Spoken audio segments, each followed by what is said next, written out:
अलवदाई जुम्मा होता है, कई लोग पता है अलवदाई में सारा साल नमाज पढ़ी नहीं पढ़ी, 4 रकत पढ़ लो हो गई। वाह भाई, इतना शॉर्टकट निकाला हुआ आपने। अलवदाई में आओ, 4 रकत पढ़ो, पूरे साल की तुम्हारी नमाजें, पिछली सारी कज़ा। तो फिर बंद कर देते हैं ये मस्जिदें और ये सारा निजाम। हर वक्त गर्मी सर्दी बारिश आंधी कुछ भी हो, नमाजों का एहतमाम किया जाता है। तो फिर अगर 4 से ही मसला हल होना हो, ये गलत मशहूर किया।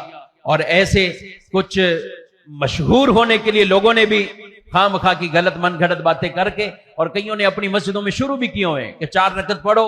अच्छा, लोगों को ये बातें अच्छी लगती हैं। मैं जो कर रहा हूं ज़ाहिर है आप बोलोगे यार ये मौलाना साहब तो फंसाएंगे, आप हमें कह रहे हैं कि सारे दिन पढ़ो, हर दिन पढ़ो, 5 पढ़ो। वो हमें साल में 4 दे रहे हैं। नमाज हर दिन में, हर वक्त में जो जो शरीयत ने रखे हैं उसमें अदा करनी है। अगर रह गई हैं अल्लाह से तौबा करें, उन नमाजों को साथ साथ अदा करते रहें। आपको वक्त है, ये भी रमजान शरीफ है, आप अपनी कज़ाए उम्री करें। इत्तिकाफ में बैठे हुए लोग वो अपनी कज़ाए उम्री करते रखें, वरना आम रूटीन में आ जाएं। जब आप नमाज पढ़ने आते हैं, जोर की नमाज पढ़ने आए, एक जोर की नमाज पिछली आपने कज़ा करके कहा कि मैं उसको भी अदा कर दूंगा। आप किसी और नमाज में आए, आप उसने में कर दें। मकरूह वक्त के अलावा जब चाहें आप कज़ा उम्री कर सकते हैं। आप अपनी नमाजों को अदा करते रहें, साथ साथ वो खत्म करते रहें। कोई प्लानिंग बना ले कि मेरी पिछली रहते हैं, ज़कातें रहती या नमाजें मैंने उसे अदा करना है, लेकिन इसका मतलब ये नहीं कि अलवदा में 4 पढ़ें खत्म हो जाए। वरना तो कोई ज्यादा होशियार हुए वो कहेंगे मैं मदीने मक्के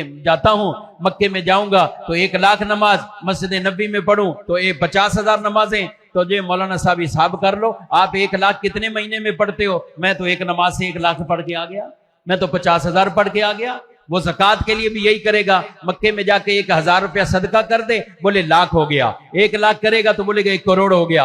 अरे सवाब ज्यादा मिला है, ये उतना माल, उतने माल की ज़कातें अदा नहीं होगी।